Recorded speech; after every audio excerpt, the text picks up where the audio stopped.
Hello good morning students, welcome to my YouTube channel. आज मैं आपके लिए टेंस का चैप्टर चल रहा है, उसमें फ्यूचर कंटिन्यूस टेंस पढ़ा रहा हूँ। इससे पहले मैंने आपको फ्यूचर इंडेफिनिट टेंस पढ़ाया था। तो सबसे पहले हम देखते हैं फ्यूचर कंटिन्यूस टेंस की क्या पहचान है। इस काल के वाक्यों के अंत में रहा होगा, रहे होंगे, रही होगी, ठीक आदि शब्द आते हैं। वाक्य अंत में ऐसे शब्द आएंगे, रहा होगा, रही होगी, रहे होंगे, खेल रहे होंगे, ठीक है। अगले आता है कि वे साधारण वाक्यों की अंग्रेजी बनाने का नियम। किस प्रकार से हम साधारण वाक्यों को अंग्रेजी में ट्रांसलेट कर सकते हैं। तो यहाँ पर इसके लिए आप स्ट्रक्चर एक लिखेंगे, जो फॉर्मूला है वो ये लिखेंगे। ये सबसे पहले आपको यहाँ पर लगाना है सब्जेक्ट। सब्जेक्ट के बाद आपको लगाना है विल बी या शैल बी, विल बी या शैल बी। इसके बाद आपको लगाने हैं वर्ब B1 प्लस ING इसमें और लगाना है, और प्लस ऑब्जेक्ट। ये स्ट्रक्चर रहेगा आपका फ्यूचर कंटिन्यूअस टेंस के वाक्यों की अंग्रेजी बनाने के लिए। आप जिस टाइप से पहले आई और बी के साथ सेल लगा रहे थे, उसी टाइप से आपको सेल लगाना है और बाकी सबके साथ बिल लगाना है। तो आई और बी के साथ सेल भी लग जाएगा और बाकी सभी और अन्य सब्जेक्ट के साथ में बिल भी। तो ध्यान रखेंगे यहाँ पर आई और बी के साथ आपको क्या लगाना है, शेल बी, और बाकी अन्य कर्ता,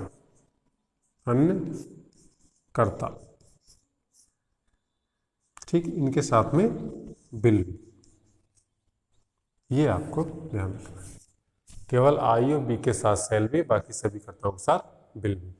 तो ये बात आपको ध्यान रखनी है। और बाकी जो रूल है, जैसे मैंने आपको बताया था लास्ट में कि किसी में धमकी या प्रण या कोई प्रतिज्ञा की जा रही है या बस शब्द जुड़ा हुआ है, तो उसमें आप बिल की जगह सेल और सेल की जगह बिल कर सकते हैं, वो वैसे ही रहेगा सेम। अब इसके बाद यहाँ पर एग्जाम्पल आपके लिए लेता हूं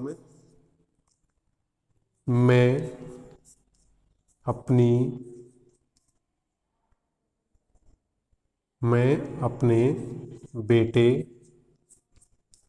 को पढ़ा रहा हूँगा। ठीक है, मैं अपने बेटे को पढ़ा रहा हूँगा, ये सेंटेंस है, मैं अपने बेटे को पढ़ा रहा हूँगा। तो बाद में अगर रहा हूँगा, इसका मतलब ये है कि ये फ्यूचर कंटिन्यूअस टेंस है।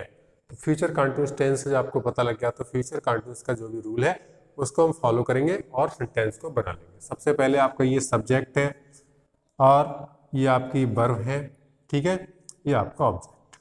तो सबसे पहले आई, क्या जाएगा, सब्जेक्ट आई, और आई के साथ क्या आना है, सेल।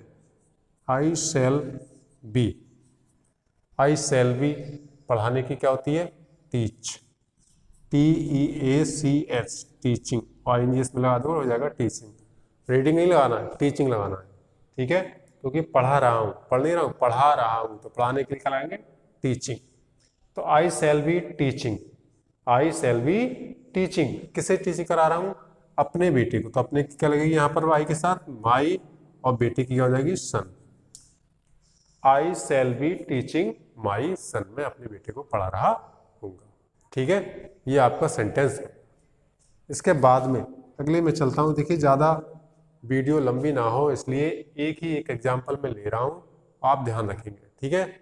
ऐसे ही और सारे सेंटेंस आप लिखकर किताब से या कहीं से उनका रिवीजन कर सकते हैं, और कोई किसी प्रकार की प्रॉब्लम है तो कमेंट बॉक्स में पूछ सकते हैं। इसके बाद है नेगेटिव सेंटेंस। अगर आपका सेंटेंस क्या है, नेगेटिव है, तो इन वाक्यों में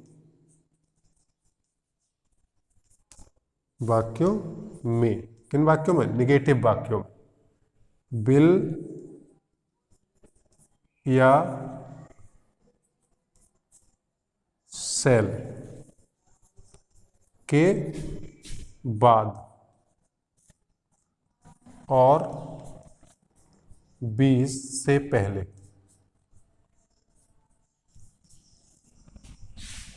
नॉट का प्रयोग करते हैं। देखिए इन वाक्यों में बिल या सेल के बाद और बी से पहले नॉट का प्रयोग करते हैं। कहने का मतलब बिल बी और सेल बी के बीच में आपको नॉट का प्रयोग करना है। कहाँ करना है? बिल बी या सेल बी के बीच में। अब जैसे यहाँ पर ये सेंटेंस आपका बना था, आई सेल बी टीचिंग माई सन, तो यहाँ पर सेल बी आ रहा है, तो सेल बी यानी बीच में इन दोनों के हमें नॉट का प्रयोग करना है। तो इसके लिए यहाँ पर एक एग्जाम्पल है, मोहन किताब नहीं पढ़ रहा होगा। ठीक है, लास्ट अब आपका क्या आया? पढ़ रहा होगा। तो ये आपकी सेंटेंस की पहचान हो गई। क्या हो गई? ये क्या है? रहा होगा। ये क्या हो गई? पहचान कि ये सेंटेंस जो है फ्यूचर कंटीन्यूअस टेंस का है। तो ये पहचान होगी आपकी, मोहन किताब नहीं पढ़ रहा होगा। अब नेगेटिव लगा हुआ है तो नहीं लगा हुआ है, इसका मतलब नेगेटिव सेंटेंस है। तो अब आपको इसको ट्रांसलेट करेंगे तो क्या मैंने बताया आपके लिए कि भाई सेल बी या विल बी के बीच में नॉट का प्रयोग करना है। तो पहले आप सेंटेंस को बनाएंगे तो मोहन सबसे पहले आपका सब्जेक्ट आ गया, मोहन। अब मोहन के साथ लगना है आपका बिल, मोहन बिल। अब लगना चाहिए बी, लेकिन बी से पहले हम क्या करेंगे? नॉट लगा लेंगे और इसके बाद में बी, तो हो जाएगा Mohan bill not be, Mohan bill not be. अब पढ़ने की क्या होती है? Reading, reading the book. तो ये सेंटेंस आपका नेगेटिव हो गया, Mohan will be not reading the book. जितने भी नेगेटिव सेंटेंस होंगे हम सभी को इस टाइप से बना लेंगे, रूल को फॉलो करते हुए। ध्यान रखेंगे कि नेगेटिव सेंटेंस में आपको विल बी और शैल बी के बीच में नॉट का प्रयोग करना है। ये नहीं कि विल बी के बी के बाद भी नॉट प्रयोग करें, ऐसा नहीं करना है आपको, केवल बीच में ही प्रयोग करना है। जैसे यहाँ पर मैंने किया है, विल के बाद नॉट, इसके बाद में बी। ठीक है, विल नॉट बी, अगर विल की जगह सेल हो तो सेल नॉट बी। अगले इसके बाद सेंटेंस आते हैं हमारे इंट्रोगेटिव सेंटेंस। क्या आते हैं? Interrogative sentence. तो इंट्रोगेटिव सेंटेंस जो होते हैं वो दो टाइप्स के होते हैं। अब इसके लिए मैं यहाँ पर रफ करूंगा इसके लिए, तो उसको ध्यान रखें।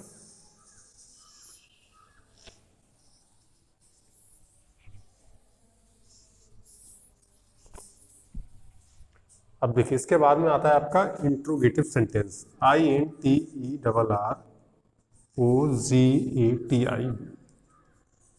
इंट्रोगेटिव, इंट्रोगेटिव में सबसे पहले नंबर 1, यदि सेंटेंस क्या से शुरू हो, यदि वाक्य क्या से शुरू हो तो। देखिए दो टाइप के वाक्य होते हैं, क्या से शुरू होने वाले सेंटेंस होते हैं इंट्रोगेटिव में, एक ऐसे सेंटेंस होते हैं जिनमें क्वेश्चन वर्ड वाक्य के बीच में आता है। सबसे पहली कंडीशन आपका क्या है? यदि वाक्य क्या से शुरू हो, तो आपको यहाँ पर ये फॉर्मूला लगानी है। सबसे पहले आपको लगाना है अपना बिल,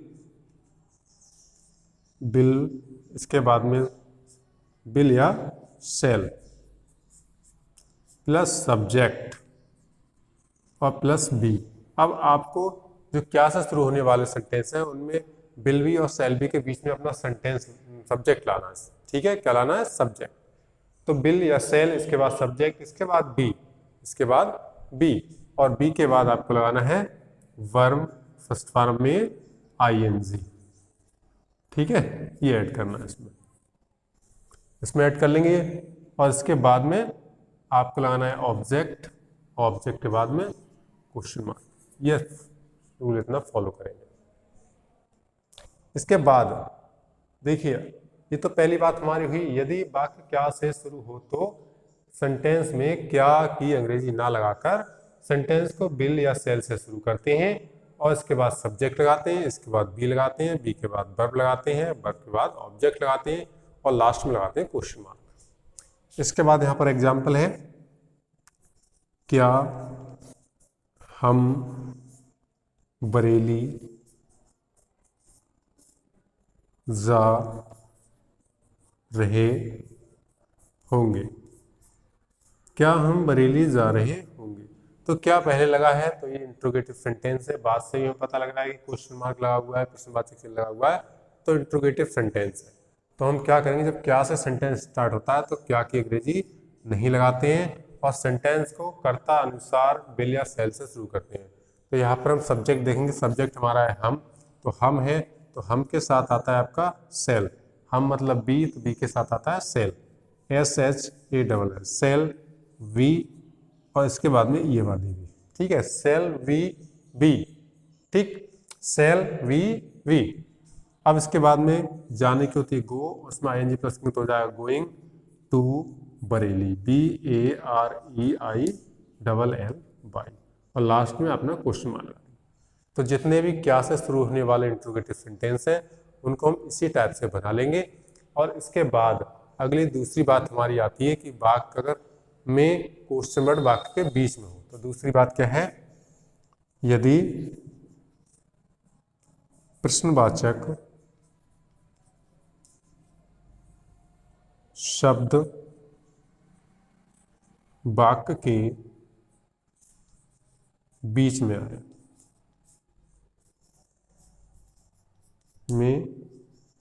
आए, तो देखिए, यदि प्रश्नवाचक शब्द वाक्य के बीच में आए तो हमें क्या करना है, तो हमें बिल और सेल से पहले क्वेश्चन वर्ड लगाना है। यहीं पर इसी में मैं ऊपर समझा दे रहा हूं, अगर ऐसी कंडीशन है तो आप क्या करोगे, तो दोबारा मैं यहाँ पर लिख दे रहा हूँ। तो सबसे पहले आपको क्वेश्चन वर्ड लिखना है, इसके बाद में सेल या बिल लिखना है, इसके बाद में सब्जेक्ट लिखना है, और इसके बाद में बी, और इसके बाद में वर्ब, और वर्ब में ING, और प्लस ऑब्जेक्ट, और प्लस क्वेश्चन मार्क। अगर आपका प्रश्नवाचक शब्द जो है वाक्य के बीच में आता है तो इस फॉर्मूला से आप सेंटेंस को बना लेंगे, मतलब क्वेश्चन वर्ड को सबसे पहले लिखना है हमें, बिल सेल से भी पहले। तो यहाँ पर एक एग्जाम्पल है आपके लिए, बच्चे कब गेंद खेल रहे होंगे। बच्चे कब गेंद खेल रहे होंगे, तो इस सेंटेंस में क्या है, हमारा जो क्वेश्चन वर्ड है कब, वो कहाँ है, वाक्य के बीच में। ऐसी स्थिति में आप क्या करेंगे कि क्वेश्चन वर्ड की अंग्रेजी जो है वो सबसे पहले लिखेंगे, ठीक। तो सबसे पहले लिखेंगे तो कब की स्पेलिंग क्या होती है, व्हेन, और यहाँ पर सेंटेंस में बच्चे आपका सब्जेक्ट, तो बच्चे के साथ क्या लगेगी, बिल, फिर सब्जेक्ट लगाएंगे the children, CHILDREN, bill, when, will, the children, और इसके बाद में आपको क्या लगाना है, बी, और इसके बाद में वर्ब लगाएंगे तो खेलने क्या होती है, प्ले, और इसमें ING प्लस कर दें तो हो जाएगा प्लेइंग, द बॉल, ये आपका ऑब्जेक्ट लग गया, और लास्ट में आपने लगा दिया क्वेश्चन मार्क। तो ये आपका फ्यूचर कंटीन्यूअस टेंस था, जिसमें मैंने अफर्मेटिव, नेगेटिव, इंट्रोगेटिव सभी टाइप के आपको सेंटेंस कराए और किस टाइप से बताया कि कैसे क्या पहचान है, कैसे आप सेंटेंस करने। इसी टाइप से आप इन रूल को फॉलो करके और सारे सेंटेंस लिख करके कॉपी पे उसका रिवीजन कर सकते हैं और कोई प्रॉब्लम के लिए पूछ भी सकते हैं। ओके, आज की वीडियो में बस इतना ही।